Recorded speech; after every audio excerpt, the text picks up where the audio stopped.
So hello, today in our amazing founder interview series, I'm talking with Elie from ScultureAI. So Elie, tell us about yourself and about the company. Thanks so much, Anthony. So my name's Elie Rashbas. I'm CEO and co-founder of ScultureAI. Before I was doing this, I was working in investment banking and different investment roles for the last close to a decade. And I'm really excited now to be working with an amazing group of about 10 people to bring ScultureAI to life. So was a banker, woke up one day and went, I need to do a startup. Enough of this well-paid banking job. I should just have the life of a founder. Okay, so tell me, what's the problem that ScultureAI solves? Organizational culture is a massive driver of financial performance, of employee well-being, and just generally an opportunity to either create or destroy tremendous value for organizations. And companies have become increasingly good at determining what their culture should be, what values are important to them.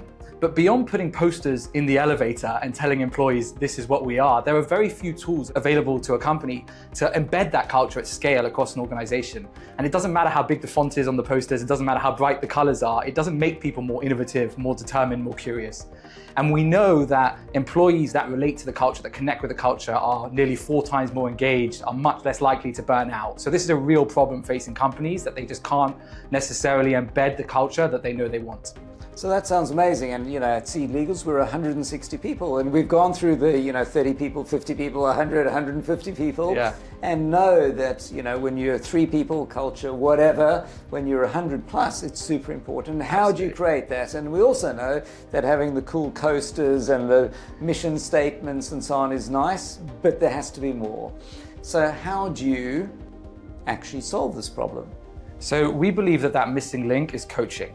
And we've created an AI-powered coach that works alongside everybody, each person individually, and coaches them in their everyday interactions. So emails, instant messages, Teams, Slack messages, and coaches them specifically on behavior, not language, not style, but on behavior and activities that are linked to the company's values. And of course, we've trained each one to be specific to that company, to be able to tune in to the particulars of that context which it's being coached on. And we've designed it from the ground up to completely protect the privacy of both the individual and the company as well.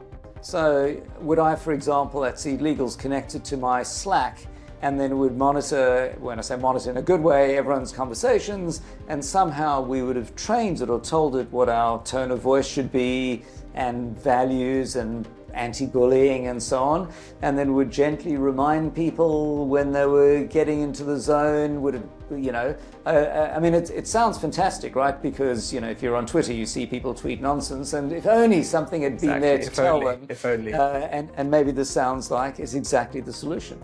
Yes, we believe it is. It's about being there in the moment and coaching and helping someone to reflect in ways that they perhaps hadn't thought about beforehand. And you're completely right that it is things like tone, but it's even more than that. It's about behavior. It's about things like innovation and determination and curiosity. And it's picking those out, which are some of the challenges that we've had as we've worked with the AI. And that's really the amazing advancement that we think we've made to this space. So it's about coaching people on behaviors in every interaction, not about feeding back to the company what people are doing. Of course, we'll provide anonymized, aggregated feedback back to leadership of a company to help them inform their decisions and know where their culture is. But it will be completely private to the individual, and we won't be reporting back who's innovative and who's not. That sounds super interesting. So what got you out of bed one morning to go, I want to do exactly this? So as I mentioned, I'd been working in investment banking, financial services for the best part of a decade. And I think every banker could recognize the importance of having a tool like this.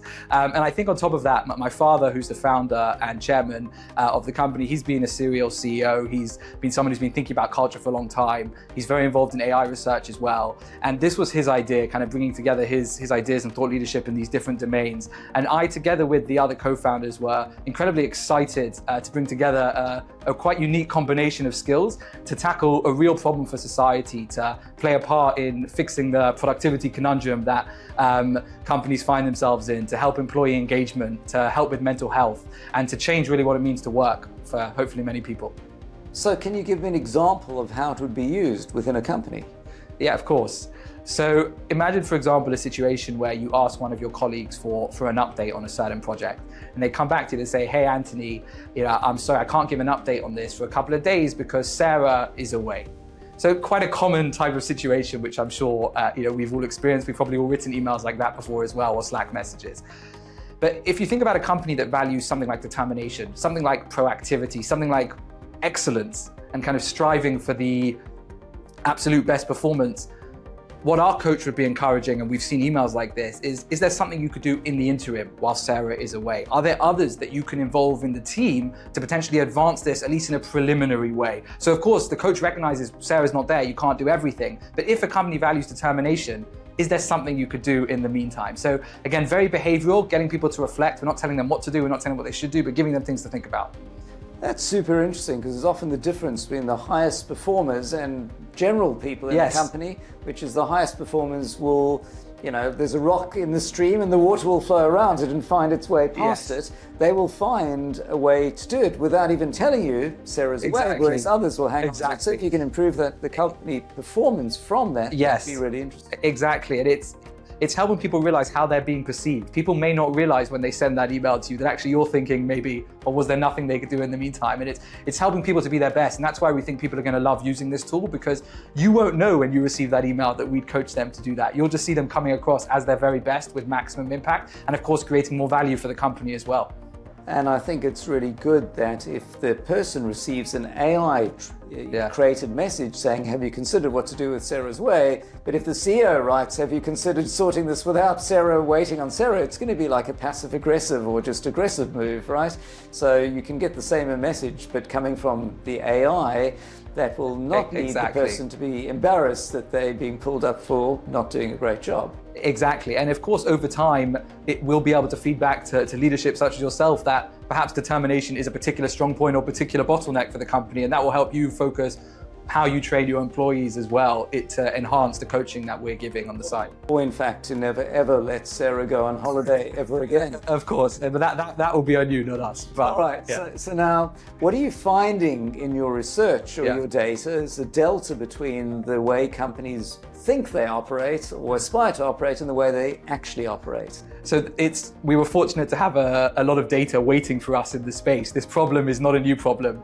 So we were fortunate to have a lot of data to support it. There's been some really interesting research, particularly out of MIT, from Professor Saul, where he looks at the correlation between what companies say their values are and what they actually are based on reviews on Glassdoor and what employees are actually saying. And in fact, there's zero correlation usually, and sometimes it's even negative, because of course, telling people to be innovative doesn't make them innovative.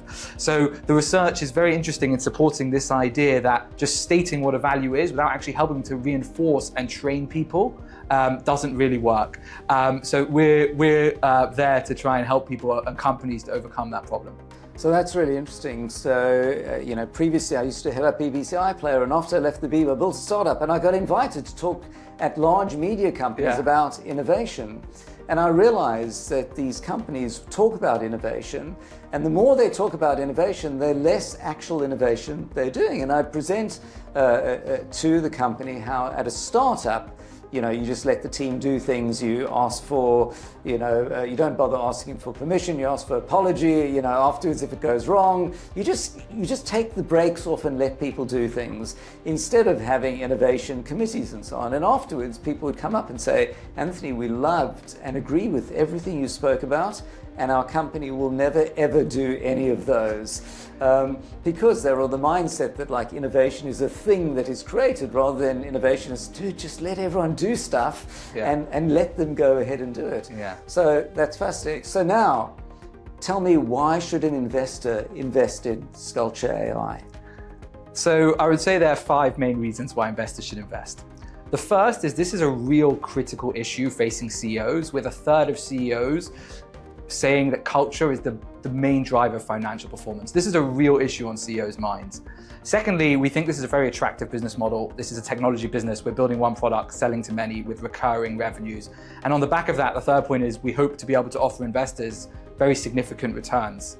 Fourthly, you'd be backing a team of experienced, incredible founders with a demonstrable record of adding value to companies. And finally, and I think perhaps most importantly, is the opportunity to have a positive impact on society. And if we just think of one aspect of culture, which is the mental health aspect, according to the World Health Organization, nearly 12 billion days are lost a year to working days, to depression, to anxiety, which is something probably everyone's experienced in their own kind of network in the office. And I think this is an opportunity to play a part in fixing that and creating value for individuals, employees, and society as a whole. All right, that's fascinating. And at SeedLegals, I see lots of startups. We see all startups, and there are quite a few looking to solve mental health issues and so on. And there are various things. You might rate things every day, you ask questions. And I think this is really interesting that you tap into people's conversations, and without people needing to do anything extra, you are sourcing that information directly and getting the source of truth rather than asking people questions which they eventually get bored of. So it sounds super interesting. Thank you so much. No, thank you.